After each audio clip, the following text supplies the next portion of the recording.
Hi, the last speaker of the morning is Dhruba Dutta Chowdhury. We'll talk about radial transport in High-Redshift. He's the professor.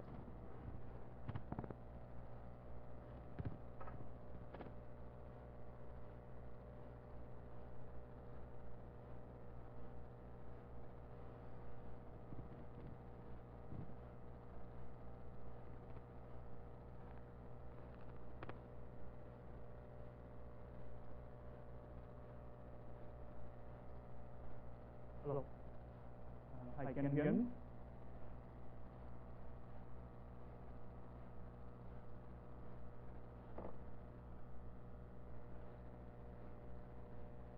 Okay, so hi everyone. So I'm Dhruba Dutta Chowdhury. I'm a postdoc at University, and today I'm going to talk to you about radial transport in high-redshift disks. But by high-redshift here, I mostly mean cosmic noon, so not as high as redshift 10 or 12.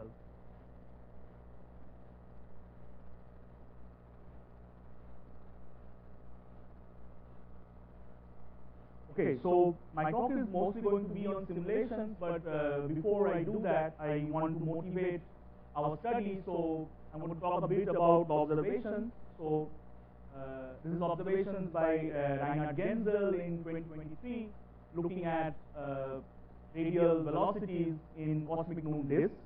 So what is shown here are two different galaxies. So this sample has about 9 galaxies. I'm showing you two different examples. So this is the optical image, and this is the H alpha velocity field. So this is the line of sight velocity. This is a combination of both the rotation and the non-circular motions. And so it's assumed that all the non-circular motions are planar. So therefore, it is the rotational and the radial motion. And so then you observe the total line of sight velocity, and then you have some model for the rotation velocity. So you assume something for the mass. There is a mass model for the halo, for the galaxy, and then you have a rotation velocity model. So you subtract that from this, and that gives you the velocity residual. And so from the velocity residuals, you can estimate the level of the radial velocity. And so there are about 9 galaxies, and if you make an estimate for the radial velocities, it's of the order of sort of 50 to 100 kilometers per second. Now, this estimate is done in two different ways. One, just what I said, and then there is also another model-independent kinetimetry method to estimate the radial velocities, and roughly both methods give same results. So, we want to understand these radial motions. We want to understand what is causing these radial motions in these observed galaxies. And so, to understand that, we look into the Vela simulations. So the Vela simulations are, we have simulations of 34 galaxies. These are high-resolution, zoom-in, high-cosmological simulations. So these are Eulerian simulations, and we have gravity, we have hydrodynamics. So it's done on an AMR grid, and so the resolution, maximum resolution is about 17 to 35 parsecs, and we have all the Baryonic physics. Now, from these simulations, we then select disks. So how do we do that? So we have two criteria, one based on flattening and another on kinematics. So we select snapshots which have so the disk radius divided by the disk height, that has to be greater than 3. And you also have a criteria for the kinematics. So the rotation velocity divided by the dispersion velocity has to be greater than 1. And not only in an average sense, but at all radii. And so using these two criteria, we find that about sort of 39% of all Vela snapshots they classify as disks. So that is what is shown here. So in blue is all snapshots from the Vela simulations, and in red is our disk sample. And so the lines here, this is RT by H equal to 3, and this is the average, so V dot average over sigma average at 1. And so you see that some of the blue stuff is not getting selected, although in an average sense, it satisfies our criteria, but it doesn't get selected in the sample because we look at all radii, but it doesn't matter. So even if we take these blue things that are not taken, we did that, and the results roughly remain the same. So now, I want to show you a typical example of what we find in the Vela disk. So this is the surface velocity map. This is the radial velocity. So sorry, this is the surface density map, and this is the radial velocity map. So this is for Vela 7 at a redshift of 1.5. And the one thing, the most important thing that I want to take away from this is both these maps are highly non-axisymmetric. So I want to draw your attention to these features here. So one is this feature here. This is a stream that is sort of cold stream that is coming in from the cosmic web, enters the galaxy here. And then there is another stream that comes in from here. We see it in the surface density map. We see it in the radial velocity map. This part here, this can also probably be a part of the stream. So it's just the streams are on elliptical orbit. So it's after having passed the pericenter, so now it's going towards the apocenter. So there is significant mass in streams. The streams have high radial velocities, can be both positive and negative.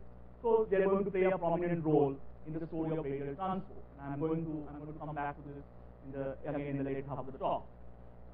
Now, if you look at the radial velocity and the flux as a function of radius, so we have this disk, and we go to different radii, and then we can measure the rotation velocity as a fraction. We can measure the radial velocity as a fraction of the rotation velocity, and we can also measure the flux that is associated, that is moving in the radial direction. And we find that they are mostly negative. So except in the very inner regions here, the radial velocity is negative, the flux is negative, and so there is a general increasing trend as we go out to larger radii. So it's inflow-dominated. So the radial transport is inflow-dominated, and we only look at cold gas. So this is gas at temperatures less than 1.5 × 10⁴ Kelvin. So therefore, the sort of the spots that you see here, the empty region, these are just not cold gas. So now, what about the statistics? So I showed you an example. So now, if I look at the entire Vela sample, I have all my disks, and I can measure the disk average radial velocity as a fraction of the disk average rotation velocity. How does that vary as a function of gas fraction, and how does that vary as a function of redshift?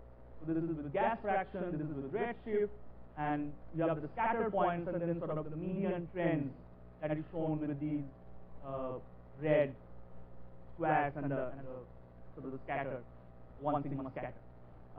Now, there are some trends, but the trends are weak. So these are the Spearman correlation coefficients. So there is both a trend with redshift and a trend with gas fraction, but it's weak. But yeah, it's a general trend, but it's weak. So as we go to higher gas fractions, as we go to higher redshifts, there is an increase in the radial velocities, but it is weak. So now I want to talk about models of radial transport, and some of the people responsible for these models are present in this room today. So there are different models which predict what the level of radial transport should be, and these models are based on disk instability. So one of the main assumptions that most of the models make is that the disk is self-regulated, it's maintained in a marginally unstable state. So the Toomre Q is about 1, and sort of if it begins to become unstable, then these gravitational instabilities, they will induce shocks, and these shocks will lead to inward mass transport. So that's where the mass transport is coming from, and until marginal instability is restored. And so there are different models. So there's a model by Avishai in 2009, which has to do with clump migration. So these clumps can migrate because of shocks from other clumps and off-clump material. Clump migration can also happen because of dynamical friction, as shown by Avishai in another paper.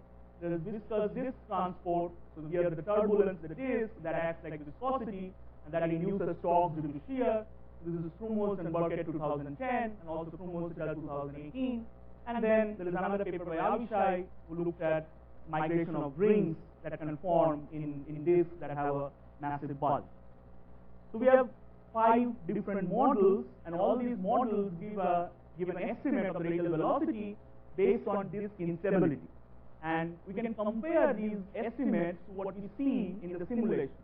So what is shown here are results from the simulations, and this is now the average radial velocity as a fraction of the average rotation velocity on the y-axis. On the x-axis, this is the rotation velocity divided by the velocity dispersion. And so the lines are the predictions from the models. So the general trend of, as you go to lower v over sigma, you have higher radial velocities. The general trend does match what we see in the observations and, what we see in simulations and what is given by these models. But then overall, the models generally predict higher levels of inflow than what we see in the simulation. And these two different panels here, these are just taking two different values of the marginal instability. So for thin disk, marginal instability is about 1, but for thick disk, it is slightly smaller, result by Goldrick and Linden and Bell.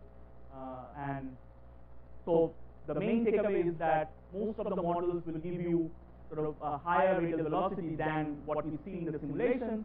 An exception is this Decker 2020 model, but then the Decker 2020 model applies only to a specific case, which is migration of rings, and it's not, because here we are looking at the global radial transport, so it's not really that relevant.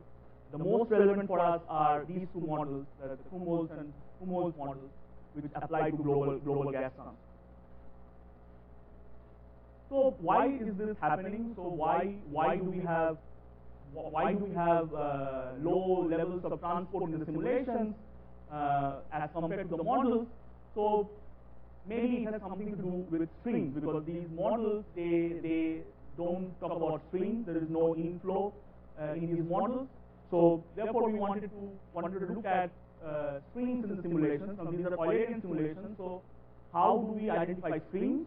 So we have two different, and we don't have tracer particles. So we have two different crude techniques for identifying streams. One is based on metallicities. So we look at the metallicities in the outskirts, so between RD to 2RD, sort of here, and then we say, okay, let's pick the 99 percentile metallicity here. So we are assuming that the outskirts are sort of entirely made of streams, and then we can use this cut to distinguish between streams and non-streams, even within the disk. So basically, low metallicity material is streams. So that's one of our criteria. The second criteria is sort of looking at streamlines. So and then again, we do a very simple thing. We assume that it's a steady flow. So we take the velocity field in one snapshot, and we trace back in time. We assume that over the tracing time, we can assume the velocity field to be steady, and then so these are sort of showing the streamlines going back in time, and then we sort of have a cut that, if it's coming from sufficiently far away in a dynamical time, then we'll call it streams, and otherwise we'll call it non-streams. So these are showing streamlines of streams, these are showing streamlines of non-streams. So immediately we can see that, okay, we are doing sort of we are not doing bad here. So we are identifying streams, and if you remember the picture that I showed, the optical image, the location of the streamlines, they do coincide with the sort of visually what we found as streams. So these are maps of streams from these two different selections. One is metallicity selection, one is streamline selection. There are slight differences in these two different methods, but I'll quickly show you the overall result. So even though there are slight differences in what is getting selected as streams by these two different methods, overall we find that the flux in both these cases, so the black line shows the overall flux, the blue is the flux from streams, red is the flux from non-streams. Due to lack of time, I'll only focus on this plot. You can see that at least at sort of outer radii, the flux is dominated by the streams, and only in the very inner regions, the flux is dominated by the non-streams. Now, we can also look at the statistics from the entire Vela sample, and again, we find the same thing. I'll only focus again on this panel. So we can see sort of the total flux. So this is the total flux as a function of radius, and the flux divided into streams and non-streams from the two different selections. And you can see that the total flux, again, at least in a statistical sense, it is dominated by the streams in the outer region. Only in the very inner region, you have significant contribution from non-streams. And sort of a non-stream flux, in an average sense, is small compared to the stream flux. So then finally, so therefore in the simulation, we see that the streams dominate the flux, and maybe that's the reason why these models don't do a good job, because models don't have streams, so it alters the energy balance between different things. So if you now compare with observations, the generated observations that I was talking about, so again, we find that we can, if we look at the radial velocity as a whole, so disk average radial velocity without distinguishing between streams and non-streams, we see that it doesn't do a good job. So these are Genserital observations, these are the results from the simulations, and the observations are higher than the simulations. But when we only look at streams, then we see that the observations simulations match pretty well, or there's a better match. So we think that the observations can be explained if they are originating from the streams. So I will end with my summary. Radial transport of cold gas in Vela disk is dominated by inflows.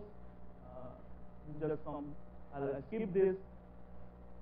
So for most of the Vela disks, the different disk instability-based models, they predict higher levels of inflow than that observed in the simulations, and maybe it has something to do with the fact that in the simulations the transport is dominated by the streams, and using crude selection techniques, we classify the cold gas into streams and non-streams, and we see that streams dominate the radial inflow in the outer disk, and the average radial velocities of the streams are also at the level of the velocities that are observed in cosmic noon disks by Reinhard Genzel. So I will stop here and take questions. Thank you. Thank you, Dhruba. We have time for one question before going to lunch. Is there a question for Dhruba?